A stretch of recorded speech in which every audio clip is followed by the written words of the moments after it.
Bledsoe was arrested. Patrick Montgomery was in court. Jonathan Manapa will stay in federal custody.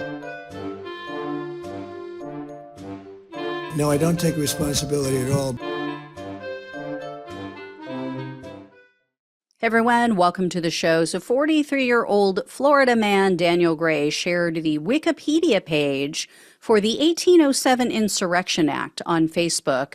And along with it, he wrote, quote, "Shit's about to get lit, y'all.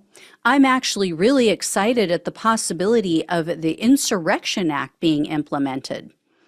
He later commented on his own post, and he said he was, quote, "excited about the possibility of the militia being called up by the president," and, quote, "militia finna be lit, bro."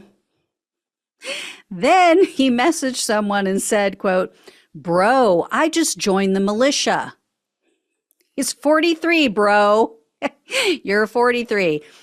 Are you starting to understand why this guy loves Trump? Anyway. So Gray continued to make comments like this. He said Trump supporters were going to shut the city down. And on January 6th, Gray was seen and heard near the Washington Monument. He said, quote, "Trump just told every single fucking patriot to march down Pennsylvania Avenue to Congress. Fuck around and find out." So a short time later, Gray was seen on the Capitol grounds. He was at the front of the mob confronting the police. And when the police line collapsed, he advanced towards the building.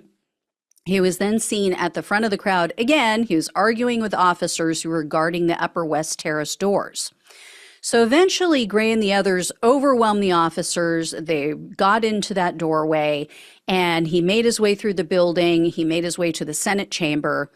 Gray and a large group had formed outside of the chamber, and they started pushing on the very small amount of officers that were there.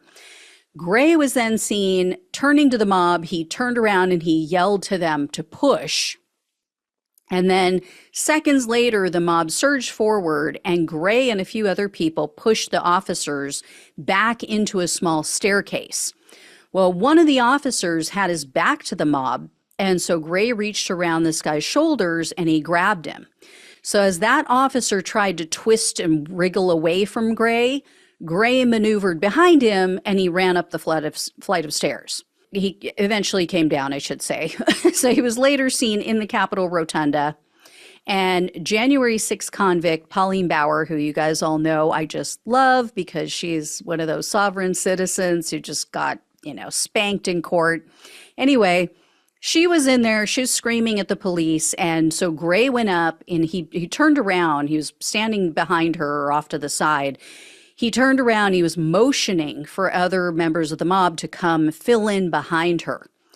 Then, for several minutes, Gray and the mob were pushing against the officers. And once again, Gray was at the front of the pack. The officers had been pushed all the way back to a marble staircase that led to the floor below. So this isn't a staircase going up, it's a staircase going down, all marble steps.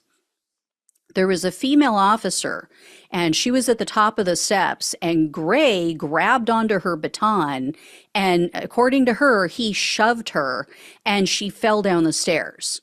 Now, luckily, she was wearing some protective gear. I mean, she had on a bicycle helmet, if you want to call that protective gear, but she fell and broke the helmet. That's how hard her head hit that concrete or hit the marble.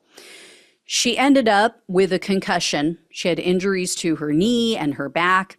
And the prosecutor said she is still to this day being treated for chronic pain as a result of his attack. Not just in general that day, but because of Gray. So Gray didn't look at that and go, "Oh my God, what did I just do?" No, he continues to push after that. And then eventually the police managed to force him and others out of the building. So following the Capitol attack, Gray wrote to someone on Instagram and he said, quote, "Dude, we literally took Congress over.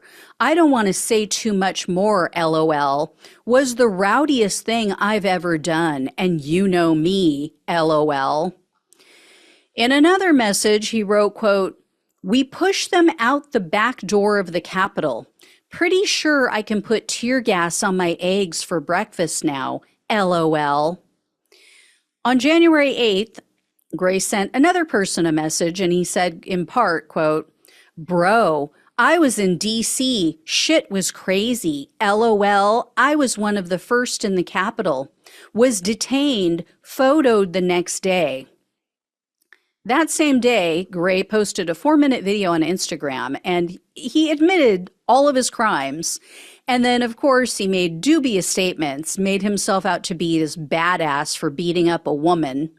So Gray claimed that the female officer stole his phone, and then when he encountered her later that day, meaning at the stairs, she, quote, started crying, took off her vest, and ran down the stairs. Yeah, no. As I said, he pushed her down the stairs. She fell down the stairs. And even after falling down marble stairs and ending up with a concussion and other injuries, she was seen and heard on body cam when she got up, stood up on her own, and everybody's saying, "Are you okay? Okay." And the only thing she asked was, "Do I still have my weapon?" Anyway, Gray called it the, quote, coolest thing he's ever done in his life, which tells you how sad and pathetic his life has been for 43 years. And on January 11th, Gray told another Instagram user that he would go back to DC to fight if Biden was sworn in. Then in another social media post, Gray said, quote, "To the people who've reached out saying, hey, Dan, be careful telling your story. I get it. I understand the FBI's looking into this. Like, I have no qualms about what I did whatsoever. I did what was right. If they want to do something about that, that's fine. I'm not concerned whatsoever. I actually welcome it." So Gray was arrested on May 18th of 2021, and in a superseding indictment, he was charged with civil disorder, obstructing an official proceeding, assaulting officers, entering a restricted building or grounds, 2 counts of disorderly conduct, 2 counts of physical violence, and parading or demonstrating in a Capitol. In October of 2023, Gray pleaded guilty to the obstruction charge and assaulting officers. So he was facing up to 20 years in prison, 3 years of probation, and $250,000 in fines. The government, however, requested 51 months in prison, 3 years of probation, and $2,000 in restitution. In his sentencing memo, Gray's attorney blamed his client's divorce and then his subsequent drug and alcohol abuse for his client's actions. He also said, Trump's lies were to blame.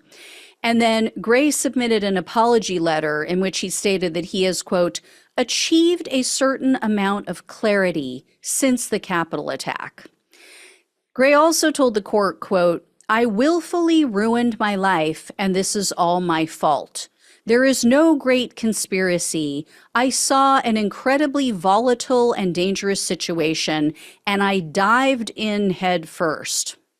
I am ashamed of myself and my actions, and I am in complete shock at the level at which I was able to destroy my own life." U.S. District Judge Amy Berman Jackson presided over Gray's case, and in the end, she sentenced Gray to 30 months in prison, 3 years of probation, and $2,000 in restitution.